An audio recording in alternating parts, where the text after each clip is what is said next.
Congratulations on purchasing your Klipsch LowControl app-compatible subwoofer. In this video, we will explain how to use the app to optimize the performance of your new Klipsch sub.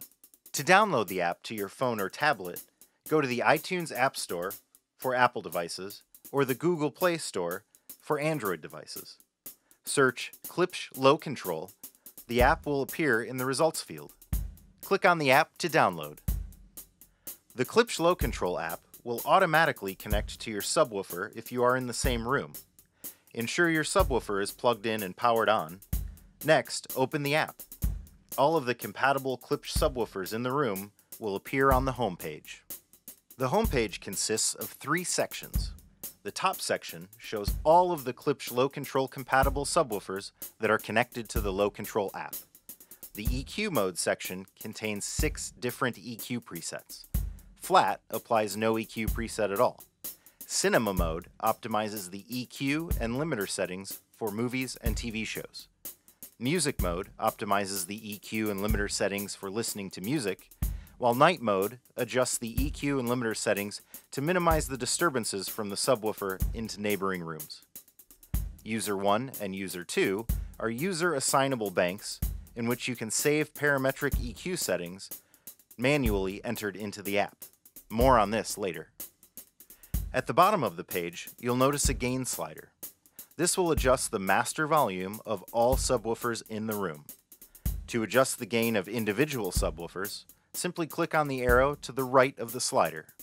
This will bring up individual sliders for each connected subwoofer. To make EQ, phase, or other changes to a specific subwoofer, select that subwoofer from the list of devices in the app. This will bring you to the parameter page, which shows all of the different parameters you can adjust within the app. At the top of the parameter page, you'll find the name of the subwoofer you've selected. You can change the name of this subwoofer by simply clicking on the pencil, and an edit window will appear. If you have multiple subwoofers in the room, we recommend giving each of them a name that will signify their position in the room. The first section on the parameter page is the input section. While all inputs on the subwoofer are active, this will allow you to select which line input you'd like the subwoofer to use. This will depend on your source. If using an unbalanced RCA source, select RCA. If using a balanced source with XLR input, select XLR. If using both from 2 different sources, select Auto. This will automatically switch to the input getting the signal. Below the input section, you will see 4 trim sliders. These allow you to adjust the input level for each input on the subwoofer. This can be quite useful to balance the level of the inputs, as different sources typically have different output levels. This will keep you from needing to adjust the master subwoofer level when you switch from one input to another. The next section down is the EQ section, starting with the Auto EQ function. This will automatically tune your subwoofer to your specific room. To use it, click on the Auto EQ section. The app will then ask you to hold your phone or tablet next to the subwoofer as shown. Click the Go button. The subwoofer will then run a sine sweep while the app takes measurements through the microphone on your device. Once this is complete, the app will ask you to sit at the central listening position in the room. Hit the Go button again. The subwoofer will run another sine sweep while the app takes measurements. Once completed, the app will automatically adjust the EQ on the subwoofer to account for dips or peaks that are caused by your room. If at any time you'd like to turn off the EQ setting derived by the Auto EQ, simply turn the Auto EQ Enabled feature to off. To manually adjust the EQ settings, select Parametric EQ. This will open an EQ page with 5 bands of parametric EQ, allowing you to adjust the EQ setting of your subwoofer using center frequency, bandwidth, and gain. The gray line denotes the total EQ curve of all 5 bands, while the copper line shows the EQ curve of just the selected band.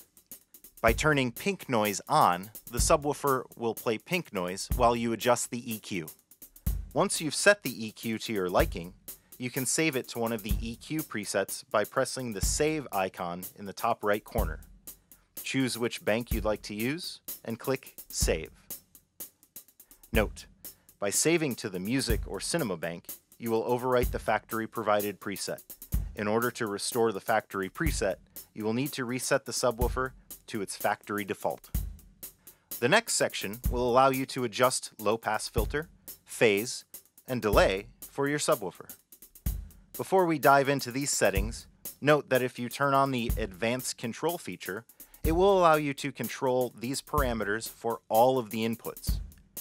If you leave Advanced Control off, you will only see these parameters for the input you are currently using. For this video, we'll keep Advanced Control off. To adjust the low-pass filter or crossover, select Low-Pass Filter. This will allow you to adjust the crossover frequency from 40 Hz to 150 Hz. Set the crossover frequency to the appropriate frequency for your system. Typically, this will be around 80 Hz. The drop-down menu below the frequency slider will allow you to choose a filter slope for the crossover. A 6 dB per octave slope will be more gradual, while a 24 dB slope will be steeper. Listen to each of these settings and select the one that sounds the best and most seamless with your system. The phase section will allow you to select the phase of your subwoofer from -180 to 180. To ensure the best phase correlation with the rest of your system, sit in the listening position and listen to the entire system with the subwoofer. Slide the phase slider up and down slowly until you hear the best bass performance. The position of the slider at this point will be the best setting for your particular system and room.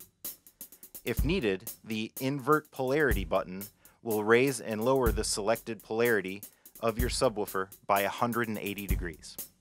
The delay slider will delay the output of the subwoofer by up to 20 milliseconds.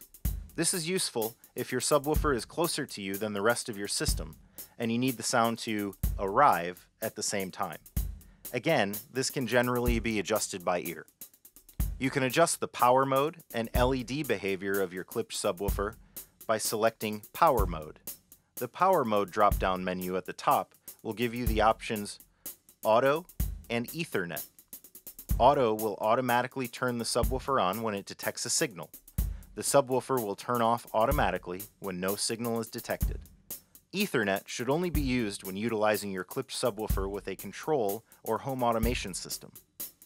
The Auto On threshold allows you to adjust the sensitivity of your subwoofer to input signal.